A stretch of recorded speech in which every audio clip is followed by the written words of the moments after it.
I bow to Vajra Dakini. Mahamudra cannot be taught, Naropa, but your devotion to your teacher and the hardships you've met have made you patient in suffering and also wise. Take this to heart, my worthy student. For instance, consider space. What depends on what? Likewise, Mahamudra doesn't depend on anything. Don't control, let go and rest naturally. Let what binds you let go, and freedom is not in doubt. When you look into space, seeing stops. Likewise, when mind looks at mind, the flow of thinking stops, and you come to the deepest awakening.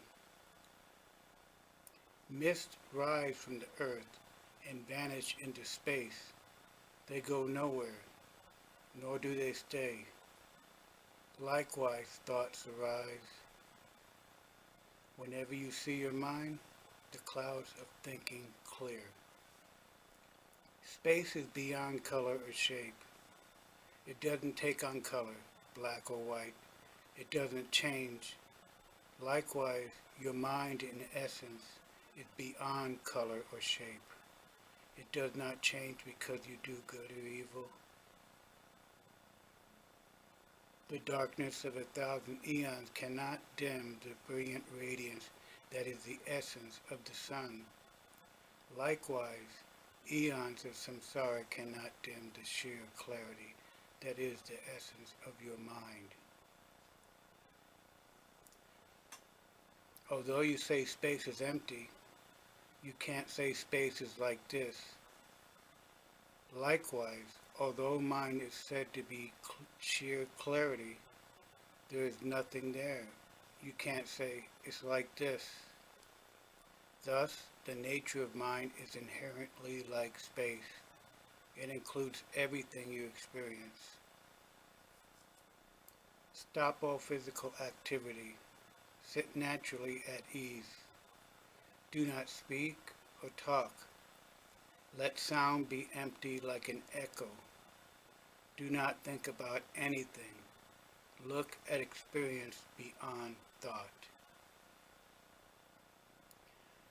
Your body has no core, hollow like bamboo. Your mind goes beyond thought, open like space. Let go of control and rest there. Mind without projection is Mahamudra. Train and develop this and you will come to the deepest awakening.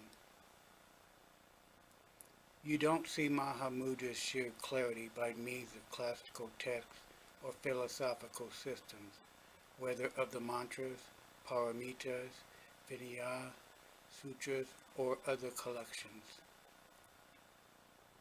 Ambition clouds sheer clarity and you don't see it. Thinking about precepts undermines the point of commitment. Do not think about anything. Let all ambition drop. Let what arises settle by itself, like patterns in a water.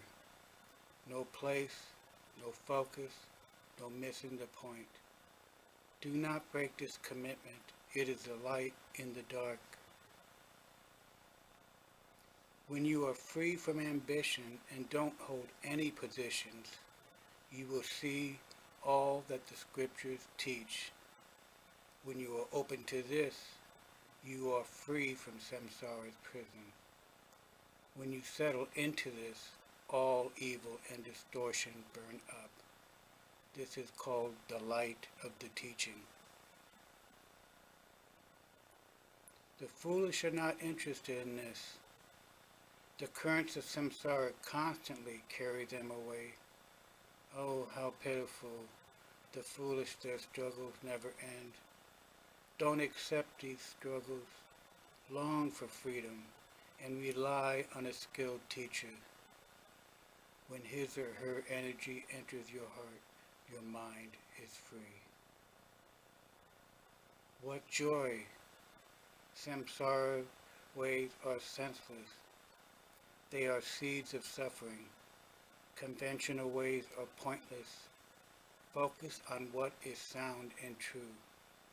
Majestic outlook is beyond fixation.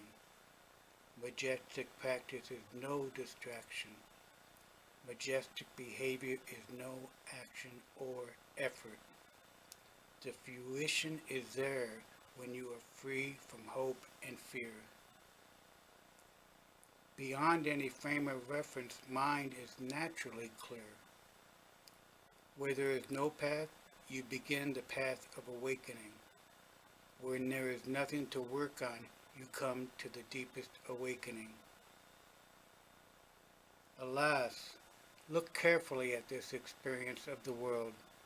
Nothing lasts. It's like a dream, like magic. The dream, the magic, make no sense. Experience this grief and forget about the affairs of the world. Cut all ties of involvement with country or kin. Practice alone in forest or mountain retreats. Rest, not practice in anything. When you come to nothing to come to, you come to Mahamudra. A tree spreads its branches and leaves. Cut the root and 10,000 branches wither. Likewise, cut the root of mind and the leaves of samsara wither. Though darkness gathers for 1,000 eons, a single light dispels it all. Likewise, one moment of sheer clarity dispels the ignorance, evil, and confusion of 1,000 eons. What joy! With the ways of intellect you won't see beyond intellect. With the ways of action you won't know non-action. If you want to know what is beyond intellect and action, cut your mind at its root and rest in naked awareness. Let the cloudy waters of thinking settle and clear. Let appearances come and go on their own. With nothing to change, the world you experience becomes Mahamudra. Because the basis of experience has no beginning, patterns and distortions fall away. Rest in no beginning, with no self-interest or expectation. Let what appears appear on its own, and let conceptual ways subside. The majestic outlook, the most majestic of outlooks, is free of all reference. The most majestic of practices is vast and deep without limit. The most majestic of behaviors is open-minded and impartial. The most majestic of fruitions is natural being, free of concern. At first, practice is a river rushing through a gorge. In the middle, it's the river Ganges, smooth and flowing. In the end, it's where all rivers meet, mother and child. Your mind is less acute and does not truly rest. Work the essentials of energy and bring out the vitality of awareness. Using gazes and techniques to take hold of your mind, train awareness until it does truly rest. When you practice with a sexual partner, empty bliss awareness arises. The balancing of method and wisdom transforms energy. Let it gently descend. Collect it, draw it up. Return it to its place and let it saturate your body. When you are free from longing and desire, empty bliss awareness arises. You will live a long life. You will not gray, and you will shine like the moon. You will radiate health and well-being and be as strong as a lion. You will quickly attain the ordinary abilities and open to the Supreme One. May these Piss instructions, the essentials of Mahamudra, abide in the hearts of all worthy beings.